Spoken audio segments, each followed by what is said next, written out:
નમસ્કાર મારા વહાલા વિદ્યાર્થી મિત્રો, આજે વાત કરીશું પ્રથમ પરીક્ષા 2024 ધોરણ 9 અને વિષય વિજ્ઞાનની નવી બ્લુપ્રિન્ટ જે આવેલી છે તેનું મિત્રો આપણે સચોટ સમજૂતી મેળવીશું।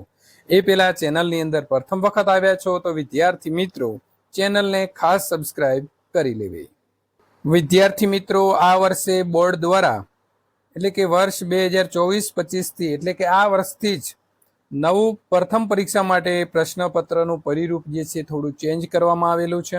એટલે જે તમે પ્રથમ પરીક્ષાની તૈયારી કરો છો તો આ નવી બ્લુપ્રિન્ટ પ્રમાણે તમારે કરવાની રહેશે। કુલ ગુણ તમારા જે છે તે 50 રહેશે અને સમયગાળો 2 કલાકનો રહેશે। હવે આપણે વાત કરવાના છીએ હેતુલક્ષી પ્રશ્નો 15 પૂછાશે। 15 એક એક ગુણના હેતુલક્ષી પ્રશ્ન 9 માંથી 6 લખવાના રહેશે। ટૂંક જવાબી પ્રશ્નો 8 માંથી 5, વિસ્તૃત જવાબી પ્રશ્નો 3 માંથી 2 લખવાના રહેશે। આમ 35 માંથી તમારે 28 જે છે તે પ્રશ્નો લખવાના રહેશે અને એ 28 પ્રશ્નોના કુલ ગુણ જે છે તે 50 રહેશે। પ્રકરણ પ્રમાણે ગુણભારની વાત કરીએ તો પહેલો ચેપ્ટર જે છે તેમાંથી 8 ગુણનું પૂછાશે। બીજા ચેપ્ટરમાંથી પણ 8, ચેપ્ટર નંબર 5 માંથી 8 ગુણનું, ચેપ્ટર નંબર 7 એમાંથી પણ 8 ગુણ, ચેપ્ટર નંબર 8 છે એમાંથી પણ 8 ગુણ અને ચેપ્ટર નંબર આપણો જે 12 છે અંશસ્ત્રોતોમાં સુધારણા તેમાંથી 10 ગુણનું પૂછાશે। તો વિદ્યાર્થી મિત્રો તમારે અહીં 6 ચેપ્ટર જે છે તેની તૈયારી કરવાની રહેશે। હવે આપણે વાત કરીશું કે પ્રશ્નપત્ર જે છે તેનું માળખું શું છે। તો વિભાગ એની વાત કરીએ તો 15 ગુણનું રહેશે। 1 થી 15 પ્રશ્નો, બધા પ્રશ્નો તમારે ફરજિયાત લખવાના છે।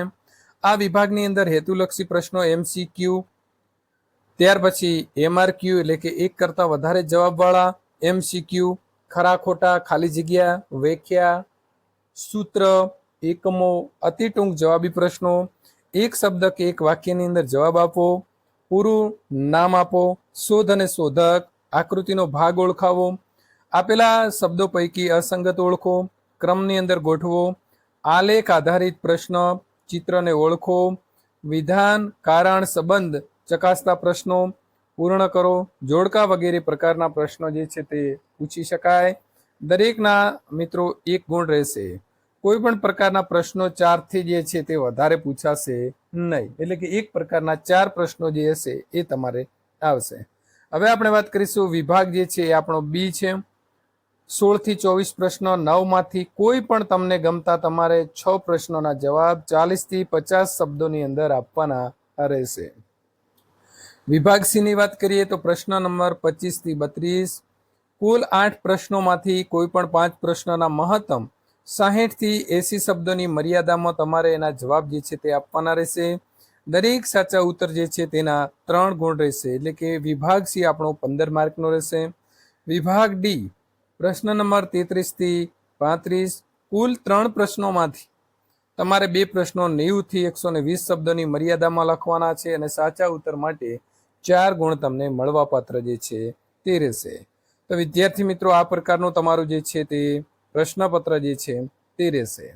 હવે જો તમે આ નવી બ્લુપ્રિન્ટ પ્રમાણેનું પેપર સોલ્યુશન મેળવવા માંગો છો તો અહીં આપેલી એન્ડ સ્ક્રીન ઉપર ક્લિક કરો અને બીજા વિષયની બ્લુપ્રિન્ટ મેળવવા માટે મિત્રો અહીં આપેલો જે એન્ડ સ્ક્રીન છે એના ઉપર ક્લિક કરીને વધારાના વિષયો એટલે કે બીજા વિષયો છે એનું સોલ્યુશન મેળવી શકશો।